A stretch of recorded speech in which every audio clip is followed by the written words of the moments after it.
Selamat pagi, Bapak, Ibu, Saudara-saudari yang dikasihi oleh Tuhan kita Yesus Kristus. Kembali lagi kita pada hari ini dalam renungan harian yang boleh kita dengarkan untuk mengantarkan kita kepada aktivitas yang akan kita lakukan dalam satu hari ini. Untuk itu, Bapak, Ibu, Saudara-saudari, mari kita satukan hati dan pikiran kita mendengarkan firman Tuhan yang boleh kita dengar pada hari ini. Kita berdoa. Kembali kami mengucap syukur kepada-Mu ya Tuhan atas kasih setia-Mu yang selalu Engkau limpahkan kepada kami. Hingga pada pagi hari ini kami masih bisa bangun dari tidur malam kami dan menikmati berkat-Mu yang baru di pagi hari ini. Sementara kami akan mendengarkan firman-Mu, kiranya Tuhan yang membuka hati dan pikiran kami agar kami mengerti apa yang akan Engkau firmankan kepada kami Tuhan. Berikanlah kami hikmat kebijaksanaan yang daripada Engkau untuk melakukan aktivitas kami satu hari ini sesuai dengan kehendak-Mu. Di dalam nama Tuhan Yesus Kristus kami berdoa dan mengucap syukur. Amin. Bapak, Ibu, Saudara-saudari yang terkasih, firman Tuhan yang menyapa kita pada pagi hari ini terambil dari kitab Amsal 23 ayat 17. Amsal 23 ayat 17. Begini, demikian firman Tuhan. Janganlah hatimu iri pada orang-orang berdosa, tapi takutlah akan Tuhan senantiasa. Janganlah hatimu iri kepada orang-orang berdosa, tapi takutlah akan Tuhan senantiasa. Di dalam bahasa Batak dikatakan, udang mangiburu roham mida halak berdosa, mangapian matagonan dibiar mida Jahoba ari-ari. Bapak, Ibu, Saudara-saudari yang terkasih, firman Tuhan pada hari ini yang terambil dari Amsal 23 ayat 17 ingin memberi kita sebuah pesan dan nasihat agar kita selalu senantiasa dan takut kepada Tuhan, bukan malah iri melihat orang-orang yang berdosa. Bapak, Ibu, Saudara-saudari yang terkasih, terdapat peringatan yang penting dalam nats ini agar kita tidak menjamu diri dengan angan-angan untuk memperoleh kemakmuran duniawi yang sementara. Dikatakan janganlah hatimu iri kepada orang-orang yang berdosa. Janganlah kesal entah dengan kebebasan yang mereka pakai untuk berdosa atau dengan keberhasilan mereka yang lebih harus dikasihani daripada disemburui. Kemakmuran mereka adalah bagian dari mereka. Bahkan kemakmuran adalah racun bagi mereka. Bapak, Ibu yang terkasih, kita tidak boleh menaruh rasa tidak puas secara diam-diam di dalam hati mengenai pemeliharaan Allah, meskipun pemeliharaannya tampak tersenyum kepada orang-orang berdosa. Kita pun tidak boleh berhayal untuk menjadi seperti mereka. Dikatakan janganlah hatimu meniru orang-orang yang berdosa.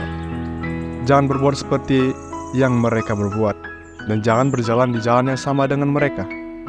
Sebaiknya jangan menggunakan cara-cara yang mereka pakai untuk memperkaya diri mereka sendiri, sekalipun mereka maju pesat karena dosa yang mereka lakukan. Yang kedua, Bapak, Ibu, ada pesan yang ingin disampaikan, bahwa petunjuk luar biasa untuk menjaga pikiran-pikiran yang luhur tentang Allah sepanjang waktu. Takutlah akan Tuhan selalu dan senantiasa.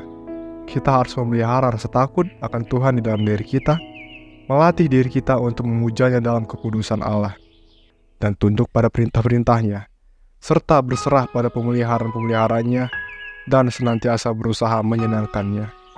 Bapak, Ibu yang terkasih dalam Tuhan kita Yesus Kristus, kita harus takut akan Tuhan seperti layaknya kita senang melakukan apa yang kita sukai, dengan bersuka dalam merenungkan kemuliaan Allah dan mematuhi kehendak-Nya. Kita harus mengabdikan diri untuk takut akan Dia, dan diatur oleh rasa takut itu sebagai asas yang memimpin segala sesuatu yang kita katakan dan kita perbuat. Di sepanjang hidup kita, Bapak, Ibu, kita harus senantiasa menjaga rasa hormat akan Allah di dalam roh kita, harus menghargai kewenangan-Nya dan merasa ngeri terhadap murkanya. Dan kita juga harus selalu berlaku demikian dalam rasa takut akan Dia, tanpa pernah menyimpang dari jalan-jalannya. Lalu ada pesan yang ketiga atau renungan yang ketiga, bahwa alasan yang baik untuk tetap hormat dan takut kepada-Nya, di ayat 18 dikatakan bahwa masa depan sungguh ada, masa depan dan harapan, seperti dalam kitab Yeremia 29 ayat 11 dikatakan bahwa akan ada masa depan atau akhir bagi kemakmuran orang fasik. Dan oleh sebab itu, janganlah iri hati terhadap mereka. Dikatakan Bapak, Ibu, bahwa akan ada akhir bagi penderitaan-penderitaanmu, dan oleh sebab itu janganlah lelah menanggungnya. Dikatakan bahwa selalu akan ada akhir bagi segala pelayanan kita, pekerjaan kita, perjuangan kita yang akan dicapai. Kasih yang sempurna akan segera melenyapkan ketakutan kita, dan harapan kita untuk mendapat imbalan bukan saja tidak akan hilang atau dikecewakan, tetapi akan tercapai tanpa batasnya. Pertimbangan tentang masa depan atau akhir dari semuanya itu akan membantu kita menerima segala kesulitan dan kekecewaan di sepanjang jalan. Zaman kini semakin sulit kita menemukan anak yang patuh dan hormat pada orang tua, ya Bapak Ibu. Dikatakan bahwa anak-anak zaman sekarang itu tampak sangat berbeda pada masa-masa sebelumnya, di mana seorang anak tak punya hak berpendapat atau menolak kemauan orang tuanya. Karena orang tua memiliki otoritas penuh terhadap anak-anaknya. Namun sekarang malah terjadi hal yang sebaliknya. Orang tua tidak memiliki keberanian menolak permintaan anaknya, sekalipun permintaan tersebut akan mencelakakan jiwa anaknya atau membawa aib buat keluarga. Dalam bagian ini, penulis Amsal lebih banyak menunjukkan nasihatnya kepada anak-anak, bahwa anak-anak harus mendengarkan didikan ayahnya dan menghormati ibunya, agar ayah dan ibunya bersukacita karena mereka. Tak ada kebahagiaan lain bagi orang tua kecuali melihat anak-anaknya hidup benar dan bijak. Namun mengapa terlebih sering dijumpai anak yang mengecewakan orang tuanya?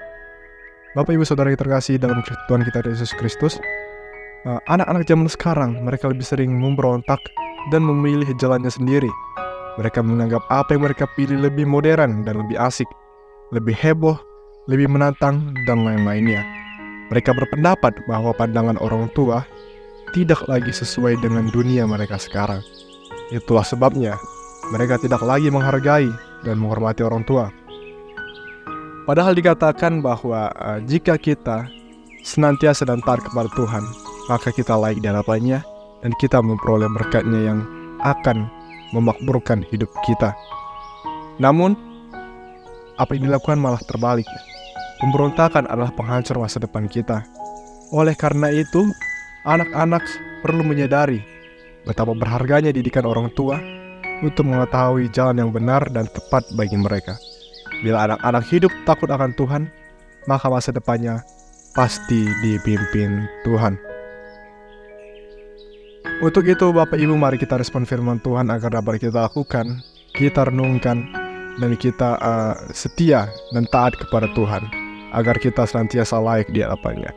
Kita ajarkan kepada anak-anak kita Bapak Ibu, kita ajarkan kepada saudara kita, bahkan ke diri kita sendiri, bahwa kita harus taat dan jangan iri kepada orang yang sering melakukan dosa. Untuk itu Bapak Ibu, selamat merenungkan firman Tuhan. Kita akan senantiasa selalu dalam hadapannya. Amin. Mari kita berdoa. Terima kasih Bapa buat sapaan firman Tuhan di pagi hari yang indah ini. Melalui renungan ini, kami diajarkan untuk selalu taat dan setia kepada Engkau, menjauhi dosa dan larangan-larangan-Mu. Kuatkanlah kami Tuhan, dan bimbinglah kami, agar dapat melakukan yang sesuai dengan firman-Mu. Sertailah kami dalam satu hari ini ya Tuhan, untuk dapat melakukan aktivitas kami semaksimal mungkin. Ampunilah dosa kami, agar kami layak di hadapan-Mu. Di dalam nama Tuhan Yesus Kristus kami berdoa dan mengucap syukur. Amin.